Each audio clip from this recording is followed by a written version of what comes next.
जय श्रीमन नारायण। धर्म प्रेमी बंधुओं, आज की कथा में आप सभी सुनेंगे माघ स्नान के लिए मुख्य तीर्थ कौन कौन से हैं और माघ स्नान का नियम क्या है। राजा दिलीप ने पूछा वशिष्ठ से कि हे मुने, आप इक्ष्वाकु वंश के गुरु और महात्मा हैं, आपको नमस्कार है। माघ स्नान में संलग्न रहने वाले पुरुषों के लिए कौन कौन से मुख्य तीर्थ हैं, उसका विस्तार से वर्णन सुनना चाहता हूँ। वशिष्ठ जी कहते हैं, राजन, माघ मास आने पर बस्ती से बाहर जहाँ कहीं भी जल हो, उसे सभी ऋषियों ने गंगा जल के समान ही बताया है। फिर भी मैं तुमसे माघ स्नान के लिए मुख्य तीर्थों का वर्णन बताता हूं। पहला है तीर्थराज प्रयाग। वह बहुत विख्यात तीर्थ है। प्रयाग सब तीर्थों में कामना की पूर्ति करने वाला, धर्म अर्थ काम मोक्ष चारों पुरुषार्थों को देने वाला है। इसके सिवा नैमिषारण्य, कुरुक्षेत्र, हरिद्वार, उज्जैन, सरजू, यमुना, द्वारका, अमरावती, सरस्वती, समुद्र का संगम, गंगा सागर संगम, कांची, त्रयंबक तीर्थ, सप्त गौतमी, गोदावरी तट, कालंजर, प्रभास, बद्रिकाश्रम, महालय, ओंकार क्षेत्र, पुरुषोत्तम क्षेत्र, जगन्नाथपुरी, गोकर्ण, भृगुकर्ण, भृगुतुंग, पुष्कर, तुंगभद्रा, कावेरी, कृष्णा, वेणी, नर्मदा, सुवर्णमुखरी तथा वेगवती नदी, ये सभी माघ स्नान में मुख्य तीर्थ माने गए हैं। गया नामक जो तीर्थ है वह पितरों के लिए तृप्तिदायक और हितकर है। ये भूमि पर विराजमान तीर्थ हैं जिनका मैंने तुमसे वर्णन किया। राजन, अब मानस तीर्थ के बारे में भी बतलाता हूं। सुनो, स्नान करने से मनुष्य परम गति को प्राप्त होता है।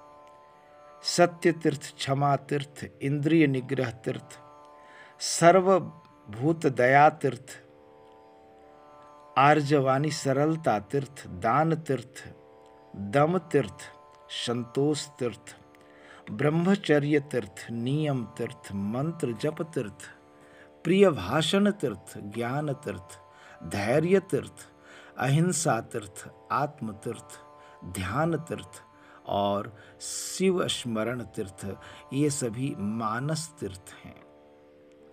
मन की शुद्धि सब तीर्थों से उत्तम तीर्थ है। शरीर से जल में डुबकी लगा लेना ही स्नान नहीं कहलाता। जिसने मन और इंद्रियों के संयम में स्नान किया, वास्तव में उसी का स्नान सफल है, क्योंकि वह पवित्र एवं स्नेहयुक्त चित्त वाला माना गया है। जो लोभी, चुगलखोर, क्रूर, दंभी, विषय लोलुप हैं, वह संपूर्ण तीर्थों में स्नान करके भी पापी और मलिन ही बना रहता है। केवल शरीर की मैल छुड़ाने से मनुष्य निर्मल नहीं होता, मन की मैल धुलने पर ही वह अत्यंत निर्मल होता है। जलचर जीव जल में ही जन्म लेते हैं, उसी में मर जाते हैं, किंतु इससे वे स्वर्ग नहीं जाते, क्योंकि उनके मन की मैल नहीं धुली रहती। विषयों में जो अत्यंत आसक्ति होती है, उसी को मानसिक मल कहते हैं। विषयों की ओर से वैराग्य हो जाना ही मन की निर्मलता है। दान, यज्ञ, तपस्या, बाहर भीतर की शुद्धि, शास्त्र ज्ञान, ये सब भी तीर्थ ही हैं। यदि अंतःकरण का भाव निर्मल हो तो ये सब के सब तीर्थ हैं। जिसने इंद्रिय समुदाय को काबू में कर लिया, वह मनुष्य जहाँ जहाँ निवास करता है, वहीं वहीं उसके लिए कुरुक्षेत्र, नैमिषारण्य, पुष्कर आदि तीर्थ प्रस्तुत हैं। जो ज्ञान से पवित्र ध्यान रूपी जल से परिपूर्ण राग द्वेष रूपी मल को धो देने वाला है, ऐसे मानस तीर्थ में जो स्नान करता है, वह परम गति को प्राप्त होता है। राजन, यह मैंने मानस तीर्थ के लक्षण बतलाए। अब भूतल के तीर्थ की पवित्रता का कारण सुनो। जैसे शरीर के कुछ भाग परम पवित्र माने गए, उसी प्रकार पृथ्वी के भी कुछ स्थान अत्यंत पुण्यमय हैं। भूमि के अद्भुत प्रभाव, जल की शक्ति, मुनियों के आग्रह पूर्वक निवास के कारण तीर्थों को पवित्र बतलाया गया है। इसलिए भौम मानस सभी तीर्थों में जो नित्य स्नान करते हैं वह परम गति को प्राप्त करते हैं। प्रचुर दक्षिणा वाले अग्निष्टोम आदि यज्ञों से यजन करके भी मनुष्य उस फल को नहीं पाता जो उसे तीर्थों में जाने से प्राप्त होता है। जिसके दोनों हाथ, दोनों पैर, मन भली भांति काबू में हो तथा जो विद्या, तप और कीर्ति से संपन्न हो, वह तीर्थों के फल का भागी होता है। श्रद्धा पूर्वक एकाग्रचित्त हो तीर्थों की यात्रा करने वाला धीर पुरुष कृतज्ञ हो तो भी शुद्ध हो जाता है। फिर शुद्ध कर्म करता है, उसकी तो बात ही क्या। अश्रद्धालु, पापात्मा, नास्तिक, संशयात्मा, केवल युक्तिवाद का सहारा लेने वाला, ये 5 प्रकार के मनुष्य तीर्थ के फल के भागी नहीं होते। जो शास्त्रोक्त तीर्थों में विधि पूर्वक विचरते हैं और सब प्रकार के द्वंद्व को सहन करते हैं, वे धीर मनुष्य स्वर्गलोक में जाते हैं। तीर्थ में अर्घ्य और आवाहन बिना ही श्राद्ध करना चाहिए।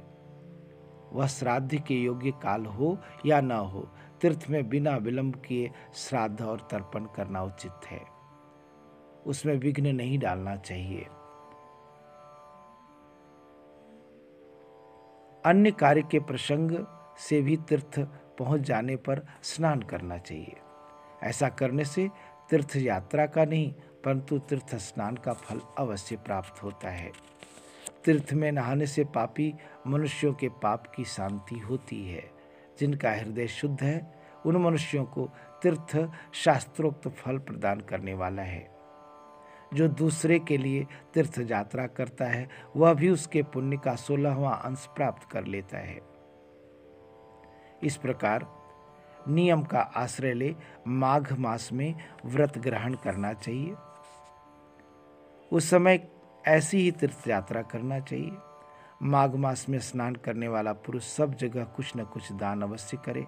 बेर, केला, आंवले का फल, सेर भर घी, सेर भर तिल, पान, 1